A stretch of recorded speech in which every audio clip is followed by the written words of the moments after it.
the Common Sense Gospel. I am Danny Simmons. And I'm Kurt Norbert. And today we are looking at the voice of the devil, part 2. The devil will say, does Job serve God for nothing? In the first look at the devil speaking that we were able to observe, we watched him approach Eve in the Garden of Eden. When he spoke to Eve, he accused God before man. And we're gonna kind of watch this unfold as we move through the Bible. When he spoke to Eve, he accused God before man, or before Eve. Today, we'll look at the second time that we see the devil speaking, and this time, he's going to accuse man before God. And this is something that he does constantly. And as we study the Bible and we think about all these things that are happening, principalities and powers, that the devil is alive and he is active today. He is working contrary to us. We know, we're going to watch today, that he accused Job before God. In Revelation 12, beginning in verse 9, John writes this: So the great dragon was cast out, that serpent of old, called the devil and Satan, who deceives the whole world. He was cast to the earth, and his angels were cast out with him. Then I heard a loud voice saying in heaven, Now salvation and strength and the kingdom of our God and the power of his Christ have come. For the accuser of our brethren, who accused them before our God day and night, has been cast down. So we have right there, we are told as New Testament Christians that the devil, in some way that we don't fully understand, is permitted to stand before God and rail accusations against us by name, accusing us of not truly loving the Lord or serving him as we should, or that there's something wrong with our heart. So it's not just a matter of being on guard because he will devour us, which he certainly will. The Bible tells us that too. But he spends some of his time slandering us, and he wants to be right, and so we've got to be on guard. We've got to be strong about that. And there's just some great lessons here that we'll see as we look at Job, the devil, and certainly the Lord. And I think even as you pointed out, in these 3 episodes that we see, 3 separate points in God's dealings with man, where we are allowed to hear Satan speak. The Holy Spirit has chosen 3 times to let us hear from the devil himself. And those are enough to teach us everything we know, everything we need to know about his enemy's devices, the trickery that he will use, his wiles and his schemes. Here's how he attacks man. Here's how he will attack us today. And so what I looked at in this very interesting and a deep lesson, full of lessons in this confrontation, is looking at the 3 individuals that are primarily involved. We've got Job, of course, we've got Satan, naturally, and we've got God. And the book opens by describing Job for us. We're told in verse 1, chapter 1, that there was a man in the land of Uz whose name was Job. And that man was blameless and upright, and one who feared God and shunned evil. Boy, it's just nothing but good things to say about Job. He's a righteous individual. He's complete before God. He's morally blameless. Whenever evil approached him, he declined it. We're told that he even offered daily for his sons, just in case they may have blasphemed and denied God. That's right. So he's acting as an intercessor, interestingly enough. Yeah. But we also see in verses 2 and 3 that God had greatly blessed him. He'd given him a large family. He'd given him vast material wealth, so that he was described as the greatest of those of the East.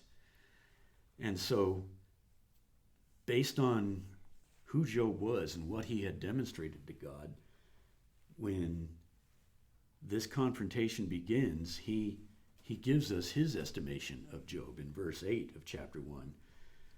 The Lord said to Satan, Have you considered my servant Job, that there is none like him on the earth, a blameless and upright man, one who fears God and shuns evil? So God had the highest estimate of Job. And it's based on, of course, what Job had shown to God, the way God behaved and his attitude toward God. So we see we see what God desires in the righteous person. Here is the example to all humanity of a righteous man. Yeah. And then we're shown Satan. After seeing the first person in this confrontation, God, in essence, throws the gauntlet down to Satan. Have you considered my servant Job? Just how good a man he is in my sight. So what does Satan say? Well, does he serve you for nothing? Mm-hmm. The title of our thing. Immediately. Yeah, right away. So here is Satan living up to his description as the devil. We discussed before that word means the accuser, the slanderer. And here he's slandering, as you pointed out, man to God. And here, one thing we see with Satan here is the insolence and the blasphemy that he is willing to display before the God of creation. He has the audacity to suggest to the God who created man what man is really all about.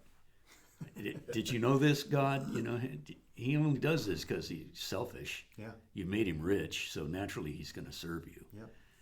So that shows us that, to a degree, Satan had considered Job. He knew who he was, and he knew what God had done for him. But if we stop and think of that question that God asked, have you considered my servant Job? In other words, have you thought about this man? Have you evaluated him? That's right. Have you considered what type of person he is? Well, not really on Satan's part. To a degree he had, but all he could see was evil. He could not comprehend that Job would do this for any other reason than material gain. Sure, God, you've given him everything he has. Do you think he's not going to serve you? That's what it's all about.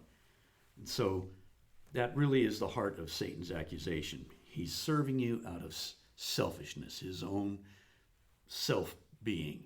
And it's paying off because as he serves you, you keep giving him more stuff. Right. So he's accusing the Lord too. Yeah, it's in an indirect way. Yeah, you're benefiting this guy, so sure you can hold him up as an example, but take away everything he has, he'll curse you to your face. Yeah. So here's the lie again, and I think it's important for us to understand this. Satan is saying, yes, Job is righteous because you, God, have blessed him. But that's not what it's all about. In truth, God had blessed him because he was righteous. Right. There's a vast distinction there. Yes, God had made him rich, but why? He had humbled himself before God. God was first. Yeah. Every day he sacrificed just in case his sons might have done something against God. And the book of Job tells us that when his suffering began and everything was going on, that in all this, Job did not sin with his lips. That's right. He continued his humility before God. He continued. Sure, he wondered why everything was going the way it was going, because he wasn't privy to the behind the scenes, what was going on. Otherwise, he wouldn't have demonstrated faith. Right. He wouldn't have demonstrated perseverance in suffering. Okay, I know what's going on here. I know what's going in, so I can hang in there till the end. No, he didn't understand. And yet he never did blaspheme God in all of this. In fact, when his wife, basically, here she comes, do you still hold to your integrity? Curse God and die. He says, well, you speak as one of the foolish women speak. Should we not accept what the Lord has given us, what he does? He gives and he takes away. That's up to him. But blessed be the name of the Lord. And to be able to say that while sitting there in pain blows my mind. His wife, obviously she lost her children too. Mm-hmm. All the stuff's been taken from her as well. She was suffering also, yeah. So they are in a low place. And she's watching him suffer with these boils on his skin. And she says, just curse God and just die already. she has a right to be frustrated, but he says that's foolish talk. Yeah, that's going too far. Because you never said that when we were doing well. So you're showing an inconsistency before God, which, for Job to have that kind of faith and spiritual strength is just amazing. Yeah, he had a degree of integrity. It's easy for us. We've never suffered like Job. No. Lost everything, all his children, all his wealth. Now he's sitting on a pile of ashes. He's basically sitting in the town garbage heap where they throw their broken pottery and burn all the trash. He's over there sitting, grabbing a piece of broken pottery and scraping the boils from his skin. So just covered in boils. I've never had a boil, but I'm told they're really painful. So have I. You sit on one, it really stings. Yeah, you think your body is covered with those. If it's just one or a few boils, you can kind of protect that part of your body. Yeah, you can't lay down. You don't hit that boil so that it hurts. Can't stand up. But you can't do anything. He's just sitting here on a pile of ashes, bemoaning what is going on. And even when he's attacked by his 3 friends, he asserts his integrity and basically says, that's my problem. I know I haven't sinned. And they're saying, well, you must have because God is doing that. Well, that's Satan's angle. God's doing this because you act this way, or you are acting this way, and so God is pouring this out. That's you right. must have sinned, and now God is judging it. Yep. That's kind of the negative side of, well, he's righteous because you blessed him. He's rich, yeah. Well, you must be unrighteous now because he's taken everything. Right. That's not the correct cause and effect. No. So I think one thing we can see there are 2 really important lessons I think we see with Satan here as we look at this interaction between Satan and God, and then how Satan goes after Job. The first one is we really need to appreciate just how thoroughly evil Satan is. Yeah. When he looks at a situation, when he looks at you trying to live a righteous life in Christ, if you're a Christian, he cannot see anything good in that. He can only look at that in its worst possible light. Because look at how he viewed Job. Yeah. Oh yeah, you can say all these high things about him. Why? Okay, he likes the stuff you give him. Built a hedge around it. Yeah, it's all about the money. Take away the money and, he's out of here. He could not appreciate the righteousness of Job. He cannot understand that love can be the motivator for serving God. For him, there's got to be some insidious, selfish reason for you to be doing what appears to be right. Satan can't look beyond that because he's wicked. He lies about everything. So what we see here is just like Peter says, he prowls about like a restless lion, looking whom he may devour. That's all he wants to do to us, is devour us. There is nothing in anything he does that is seeking our good and our well-being. No. Satan is completely tuned into utterly destroying you. No matter what. And we need to appreciate that. Yeah. He's not a little imp with a pointed tail and a little red clown costume with horns and a pitchfork running around poking you on your shoulder and, blah, blah, blah. Satan loves that misrepresentation. Sure. Because it takes away the threat that he is. He's not some impish little clown. He's a roaring lion who is hungry, and he's looking for something to devour, and that something will be one of God's children. Yep. He's a liar, he's a murderer, he's a deceiver. He disguises himself as an angel of light to accomplish his end. And his end is your soul being cast into hell. And again, nothing is off the table for him to get it done. He seeks our utter destruction. By the way, we see that with him. When the Lord gives Satan permission to a certain level, look what he does. He doesn't send a beautiful woman to kind of just walk in front of Job to say, well, let's see what he does here. He doesn't waste any time. He goes immediately for the throat by killing the children in these awful incidents, letting one servant live in each case where they run back to Job and say, I'm the only one that escaped. But you just lost all your cattle. You just lost all your children. Yeah. You just lost all of your income. And there's one servant running back to Job, obviously in great fear because of the way it happened. And Job is just getting this report. That's how Satan works, a murderer. He's a murderer. Yep. And he seems to hit Job rapidly. Absolutely. It's a 1-2 punch. Yeah, it's like as soon as one stops talking, another one comes running up. I've got horrible news. I just heard horrible news. What now? But the other good thing about that, Kurt, that I don't think we should miss is that, at least in this sense, that Satan is on a leash. He can only do what God granted permission to be done. Mm-hmm. He needed permission to do even that. Yep. Satan acknowledges you built a hedge around him, which, however that works out in that conversation, Satan knew he couldn't do anything to Job. And then the Lord says, I'll tell you what, because again, Job is going to be the example throughout history for you and me and for anyone listening today and for anyone who reads the book.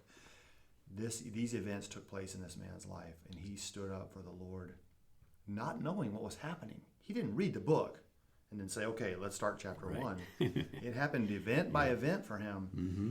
And it was real time he's an life example for him. For us. Yeah. And we can see too how persistent he is, because even losing all of his wealth and losing his family, his entire family except for his wife, all of his kids, and probably all the servants that were there with them, he doesn't stumble. Yeah. He tells his wife, like we've mentioned before, the Lord gives and he takes away. Blessed be the name of the Lord. So, God follows up. There's another council, however that takes place in heaven. And he says, have you considered my servant Job? He says, you did all this stuff to him, and guess what? He's still faithful. That's right. He's not cursed me. Now Satan goes, yeah, you're right, God. I learned my lesson. I was really wrong. Well, no. Take away his health. Here's really why. Yeah, here's what he'll really get him. He, even though he lost anything, you're keeping him hale and hearty. So take that away, and he'll curse you. And to your point, God lets him, okay, do whatever, only spare his life. Take his life. So here's your boundary. Well, Satan takes it right up to that boundary. Yeah. He afflicts Job in the most miserable way he can. And the humiliating thing, here was the greatest man of the East, and what's he doing?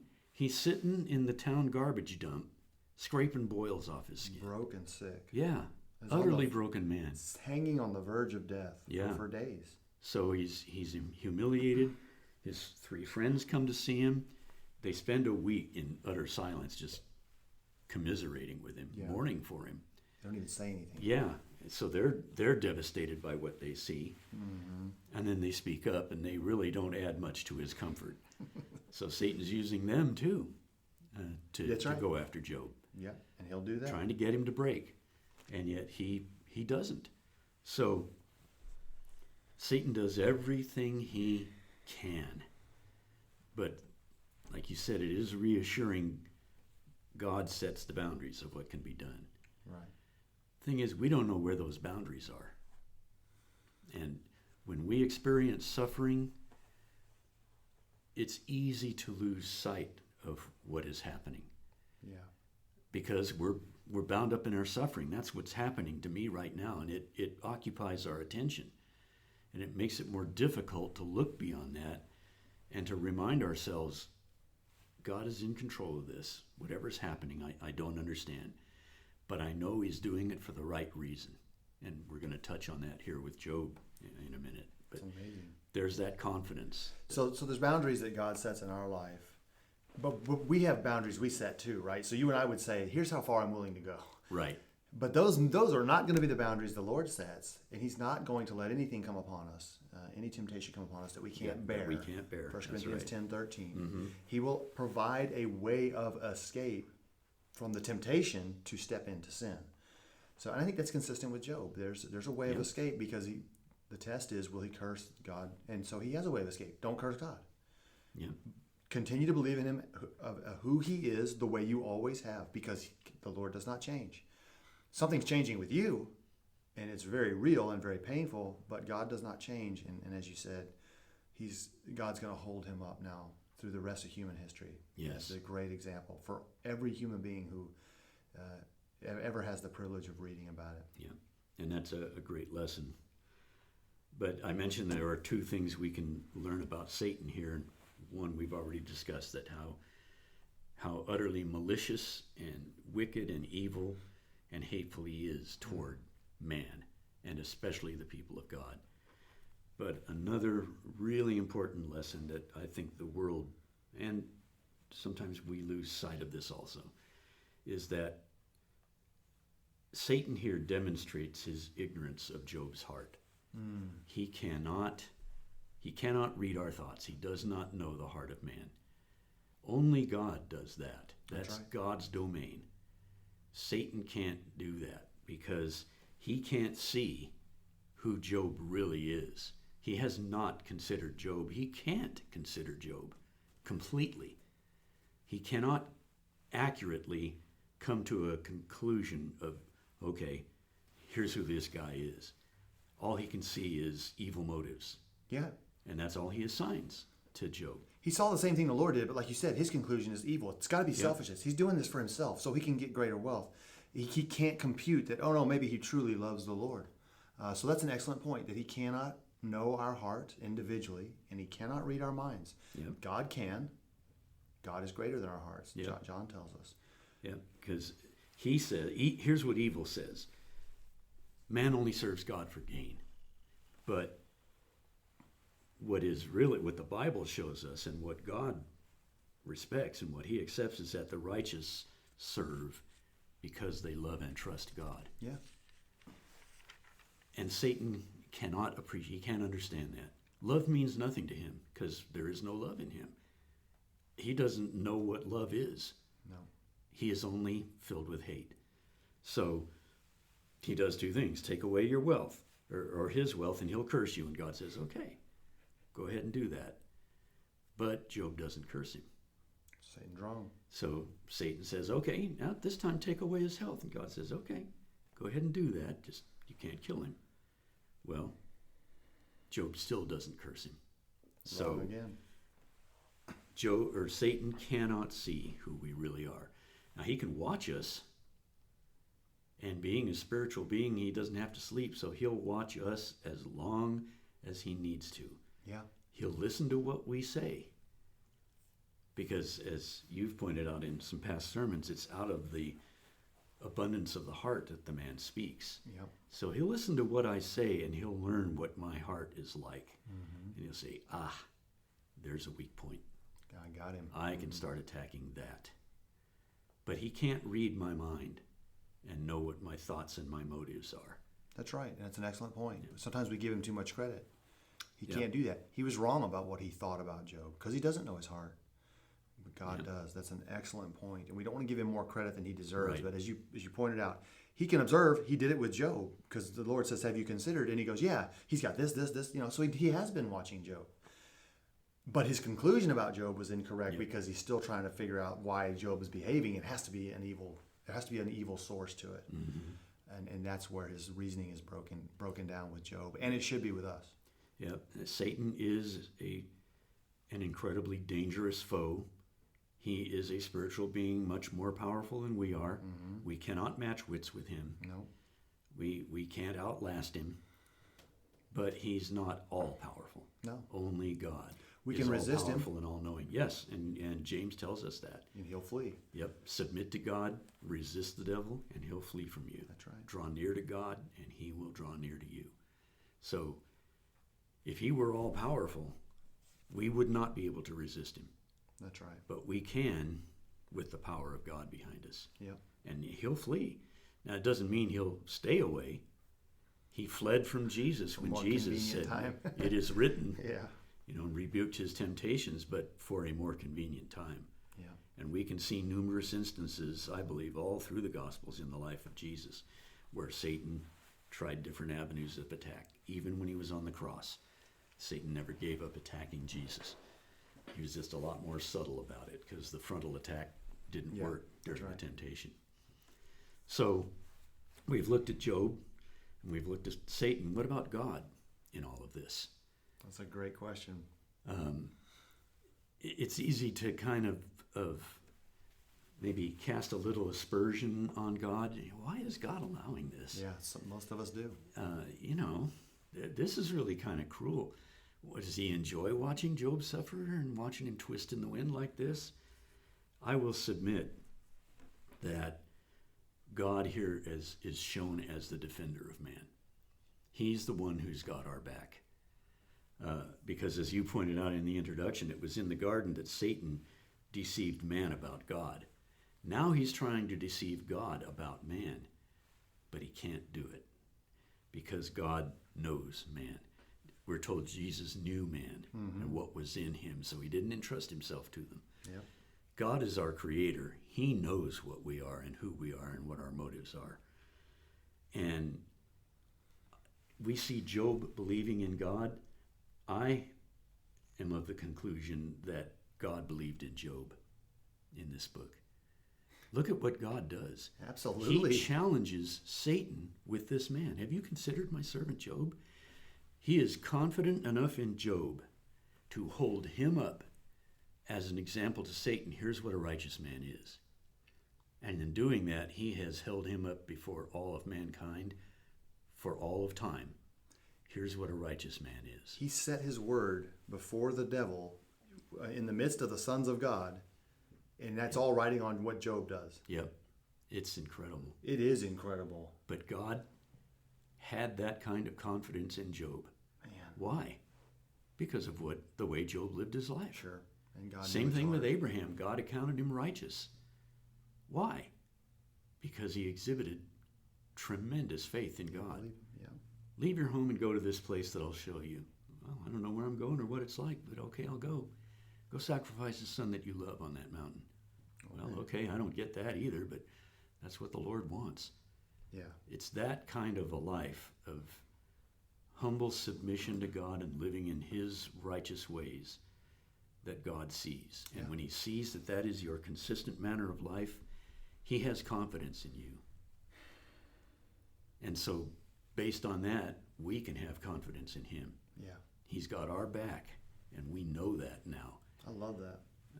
1 John 4:19 says that we love him because he first loved us. He demonstrates how he looks at his righteous, and we are then motivated to respond in kind. I love, and I have confidence in God because he loves me and has confidence in me. Yep. And so another thing we see in God here is that this is not user-friendly at all. But God defended Job by allowing him to suffer. That just seems like an oxymoron. I know. What? I know. God was defending Job in allowing him to go through this horrible experience. Because that's not how you defend someone. You defend someone by... You keep them from... I'm not going to let this thing harm you, you know. I'm not going to let this prowling lion get at you. But with Job, like I've already mentioned, God describes the righteousness of mankind for all of humanity. If Job had not been able or not been allowed to suffer to this degree and to demonstrate his patience and his faith, then God would not have had this example to hold up before all of mankind. Yeah. I think it's important to understand, when you look at the book of Job, Job constantly cries out, why is this happening to me? I need an advocate. God never answers that. Job is never told why he went through what he did, what he went through. But it was to demonstrate faith. God had confidence he would come through. And that kind of demonstration is to encourage us. No matter what we go through, God's behind us. He'll hold us up, and in the end, he'll bring us through it. Yeah, and if you can just realize that he's using you as a tool of to a demonstration of who he is, that our faith can have that strong of an impact on the people around us. And Job, I mean, obviously compounded example for us. But for anyone who has not read the book of Job, we don't want to leave them in the lurch here about this man just suffering and suffering and suffering, because when he comes through, the Lord's going to have an important discussion with him and get him straightened out, because Job, again, there's a lot he doesn't understand. The Lord comes to him and speaks to him, and it tells us that in the Job 42, it tells us the Lord blessed the latter days of Job more than his beginning, for he had 14,000 sheep and 6,000 camels, and he also had 7 sons and 3 daughters. He gives us the names. It says that he lived 140 years, and he saw his children and grandchildren for 4 generations. So he lived a full and an amazing life after this dark testing that he went through and succeeded, that God didn't leave him hanging there. And that's important, because it's interesting with Job. In the New Testament, I think Job's on every page of the New Testament. As far as faith is concerned, do this, believe in me, have confidence, trust. Job is in the life of Jesus. Just in every gospel message, every New Testament message, Job is in there to some degree. And the only time he's mentioned is in the book of James. James says, "You have heard of the perseverance of Job and seen the end intended by the Lord, that the Lord is very compassionate and merciful." And so that to me, that's the conclusion. The perseverance of Job is something we watched and witnessed, which we certainly have. And we've seen the end that was intended by the Lord. So we say, well, what's intended by God by letting him suffer? Well, read the rest of the book. Yeah. What's intended by God will come, and it is coming. And the Lord knows those things. In fact, at the end of the book, doesn't Job make a statement that really teaches us what it's all about? In the midst of all his suffering, he's lost everything, and he says, "Though the Lord slay me, yet I will trust him." I will trust him. Yeah, Job 13:15. Yeah. "Though he slay me, yet I will trust him." So again, that is an amazing... How do you trust somebody who's killing you? At least from your perspective. Yeah, right. That's the one. Because you think you're he's allowing killing me you. you're putting me through all this, and I'm supposed to trust you? Well, there again, there's the rebuke to Satan's lie. Yeah. He only does it because, you've paid him off. No, the Lord blesses him again with more than he had before, because he demonstrates his faith. Yeah. And his trust in God, his desire to be righteous before him. And as he looks into the face of death, he says, if the Lord decides to take my life, I'm going to trust him. That's up to him. He still knows he has nowhere else to go. What's he going to do? Where's he going to invest his faith? There's nothing else worth his time or his faith. So it's just, man, this is such an amazing picture of a man who went through so much. And like you said, it's good for us, especially because there's no one in the world, in my mind, who can look at Job and say, well, I've had it worse, and so now I can complain. That's not what we find in Job. The rebuke is, I'm not anywhere near Job. I get bent out of shape, when someone cuts me off in traffic, and that's not even close. Yeah. So we got to be careful. Yeah, tremendous lesson there, and I think it's a lesson Paul learned, because he counted it a blessing to suffer for Christ. Yeah, because then I get to glorify Christ. Absolutely. To share with him in his sufferings was his highest ideal. And there's Job, That's isn't it? counterintuitive. Yeah. That's really what it's all about. Except when faith is where it should be. Right. It's awesome. Man. One other quick thing we talked about that I think it's important to note here that as Satan speaks to the Lord, we don't see him say to the Lord, now don't overpower his mind and make him feel like he's in nirvana while I'm torturing him. Satan doesn't seem to think, and we don't see any indication that this has happened, that God would just kind of, what's it called? Just take control of Job's will. Tranquilize him in some way so that he doesn't have to really go through it. That wouldn't be a demonstration of faith. Right. And so Satan understands and believes that God's not going to intervene and force Job to do anything. And there's a great consistency about God that he does not work that way. And so many of us want him to. Mm-hmm. Just make me do what's right so I can go to heaven. No, it's still up to you. Kind of like the Calvinist outlook. Right. Yeah, it's not found in Scripture. And I hadn't thought about that before, but it really hit me today that Satan doesn't say, don't pull that trick you pull where that's not who the Lord is. And Satan knows that. He knows when he goes and attacks Job that it's not going to be a problem, that God's not going to intervene in some way. We see no evidence of that. So I think that's important for us. Yep. The only thing God does is set limits. Yes. But he doesn't go, wait a minute, you need to stop there. I'm okay. I'm going to make Job invulnerable to this, or I'm going to make him do what's right. No, it's all up to Job. That's right. Because that's, as you said, that's the point. God's going to show Satan and all of mankind what a righteous man is. Faith. But then it comes down to what Job does. That's right. What does he choose to do? How's he going to respond in this situation? And he lives up to God's confidence. What a great story. He will always blow my mind. I just can't get to shun evil in the darkest moments of your life when you feel like the Lord himself has turned on you is just, that's awesome. Yeah. Because he's right. That's why it's awesome. Yep. He's not guessing. He is right, and he knows that he's right, and so he stays on track. It's just such a powerful lesson for us. I love it. You have anything else with Job?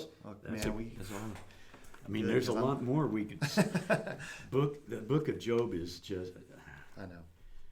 It's an amazing book, but I think we've covered the lessons that we wanted to address today, and maybe, hopefully, it'll encourage a listener to look into the book of Job. I've never read Job before, but that sounds really interesting, and start thinking about what that book is teaching. Yeah, and stick with it. Don't give up. Yeah. Because it gets, some of that reading is kind of tough. It's a little bit difficult to understand in places. But again, the point, this is the second time we've seen the devil speak, and we've watched him accuse man before God, and we've seen his tactics. That for anyone to think they're going to join Satan and do anything that's not perfectly in line with his will and have nothing to do with yours, you are mistaken. He will swallow you alive. He will destroy every bit of you, and you will pay for it eternally in hell. He is not your friend, and he wants to watch you fail. Yep. So we've got to live our lives out in a way that shows that we shun evil because we know the devil's connected to it. And I want to go to heaven. I don't want to be any part of what Satan is or what he does. So that's number 2, and we'll see number 3 in the upcoming week or two if the Lord wills. We have trivia questions.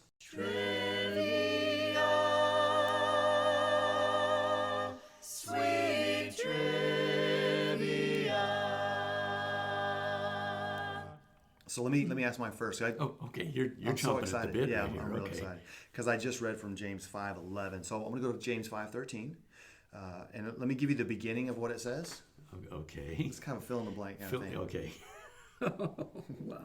Is anyone among you suffering? James 5:13. Let him pray. Is anyone cheerful? Let him sing psalms. Verse 14.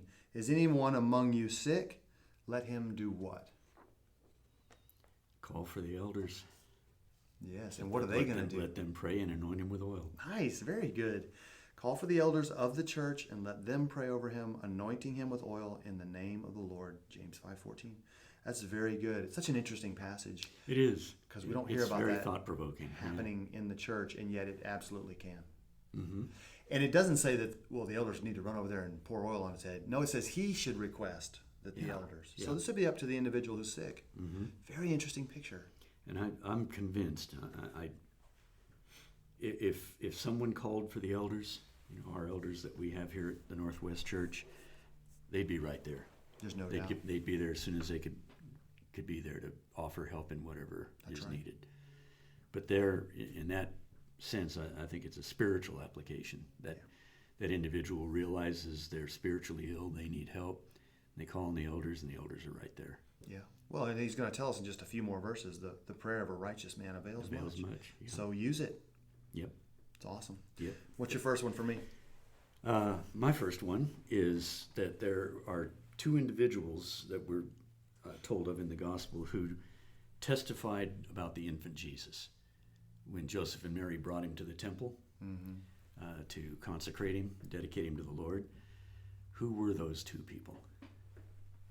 Man, you got it so tightened down in the temple. Because I was going to say Gabriel just to be smart aleck, but that's not one of them. Well, that's no. That was when he spoke to Mary. This is 2 people, 2 humans. You did say people. Yeah. All right. So it's going to be Anna Yes. and Simeon. You got it. Yes. I looked at that yesterday. So. Perfect timing. Yeah. I you know what? When I wrote down, because I was writing in my notes, I wrote, and we remember Zechariah said in Luke chapter 1. Then I went and looked it up, and I was like, oh, it's not Zechariah. That's John the Baptist's father. I saw it Simeon, so I changed it in my notes. So I'm sure glad you asked that today. Well, here's a little bonus question. Oh, no. What tribe was Anna from? Oh. This is interesting. It's not Levi? No. Because there are very few tribes of Israel that are mentioned in the New Testament. Yeah. Benjamin and Judah, of course, because Benjamin was Paul's tribe and Judah Christ was the tribe of Jesus. But Anna was from a northern kingdom tribe, which is even more interesting. Which one is it? Asher. Really? Yep. Wow. Luke chapter 2, beginning in verse 25, where I have always loved this episode. Oh, man. With Simeon and Anna. Me They too. were part of the remnant. Absolutely. Just so the Spirit of the beautiful. Lord tells Simeon, you will not die until you see the salvation. And his humility, Lord, now you're letting your servant depart, because my eyes have seen the glory of your people Israel. And it's so awesome. But it says about Anna in verse 36, there was one Anna, a prophetess, the daughter of Phanuel of the tribe of Asher.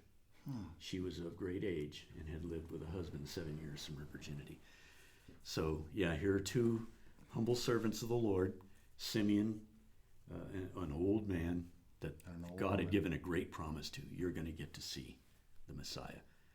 And here's Anna, who did nothing but pray and serve God in the temple every day. Yeah, she's a special one. And so when she sees the baby, she announces him to everybody. So it's a beautiful picture. God was revealed that to them. Yeah. That's awesome. Yeah. Man, that's good. Asher, okay. Second question for me in 2 Peter chapter 3. It's another fill in the blank. Oh, man, you're going after me today. This is good. This is an easy one. Peter tells us this, beloved, do not forget this one thing. So you better not forget. Because he started by saying, beloved, do not forget this one thing. That with the Lord, one day is as what? 1,000 years, and 1,000 years as one day. Word for word. 2 Peter 3 and verse 8. That's another interesting picture of God. He's not held or bound by time. We are. Yep. He's not. Yep. He doesn't need it to be Tuesday to do what he wants to do. God operates in time. Yeah. Because we are creatures of time. He steps we're into our lineal. realm. We have a beginning and an end. Yep. But he does not. He is timeless. He is above time. Yep. So that's an interesting concept. Yeah. It's not like he can say, man, I've been at this for 2,200 years now. And it's kind of getting old. Starting to get gray hair. We've been around, involved for 2,200 years. Man's history, but not God. Mm-mm. He's not seeing it that way. No. So all in his time. Yep. Okay, so my last one. There was a tribe in Israel that was split. One on one side of the Jordan and then on the other side. Which tribe was that? Part of each tribe, part of that tribe lived on one or the other side of the Jordan. Yeah. In fact, they have a unique designation. You'll hear the tribes talked about, the tribe of Dan and the tribe of Ephraim and the... Did you just give me one of them? No. Oh, no. He'll use the verb or the description half-tribe. And the half-tribe of Manasseh, right? I thought Ephraim was the other half. No. Well, in a way, yes, because Ephraim and Manasseh were half-tribes in the sense that they were both descended from one patriarch, Joseph. Mm-hmm. But the half-tribe of Manasseh is, you don't ever hear the half-tribe of Ephraim mentioned. Right, okay. But the half-tribe of Manasseh is used to describe the fact that they lived on both sides of the Jordan River. Their inheritance was not completely inside the... This other tribe did as well? Which other tribe that was also split? Or you said there was two half-tribes? Or no, there's Manasseh's just one. The answer? Yeah, Manasseh is the answer. Okay. Now, Dan and Reuben also lived on the east side of the Jordan. Yes. But they lived completely on the east side. Okay. Manasseh lived on both sides. It was part of the tribe that lived east of the Jordan and part west. And then the rest of the tribes lived to the west. Manasseh was the only one that essentially was divided in half by the Jordan. By Jordan River. So they are the half-tribe of Manasseh. Wow. Yeah. And they're the only ones that are described that way.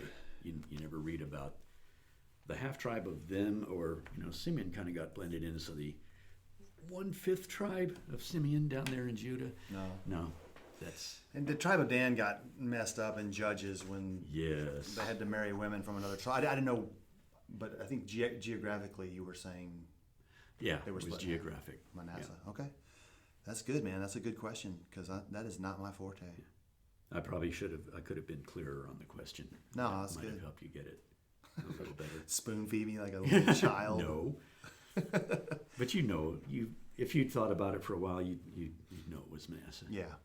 When you said half tribe, that's kind of Yeah. clicked. Good.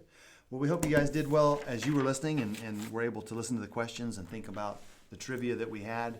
Was there a verse for the half tribe of Manasseh? Yeah, in fact, you can look at Numbers chapter 32 that describes this whole scenario of Reuben and Gad are the ones that are Reuben and Dan. Gad is in there too, if I think. Anyway, but they're asking for an inheritance to the east of the Jordan. And Moses is saying, oh, well, if that happens, then you're not going to help Israel conquer the land. You promised to fight. And they said, okay, we'll do what you say. We will leave our children and our flocks and our women in safety, in the walled cities on the east side. But we'll go forward. We'll go before Israel to help conquer the land. And we'll be there until it's conquered. And they then did. We'll go back. And they did. Yeah. They held to that. Job chapter 1 verses 12 and 18 shows that being fulfilled. So Numbers 32, Job chapter 1. Nice. Not Job. I Job didn't on the think it brain. was Job. Joshua. Joshua, okay. Yeah. Very good. Well, we hope that you did well, and we hope that you enjoyed this particular podcast as we look at the voice of Satan. We've heard two now, and we know what he's about. Guard yourselves. Put on the whole armor of God as you go about in your daily life, that you may withstand the wiles of the devil and withstand his fiery darts, because he's got them. He knows who you are, and he is firing them all the time. Be strong and courageous in all that you say and do, and if the Lord wills, we be with you again soon.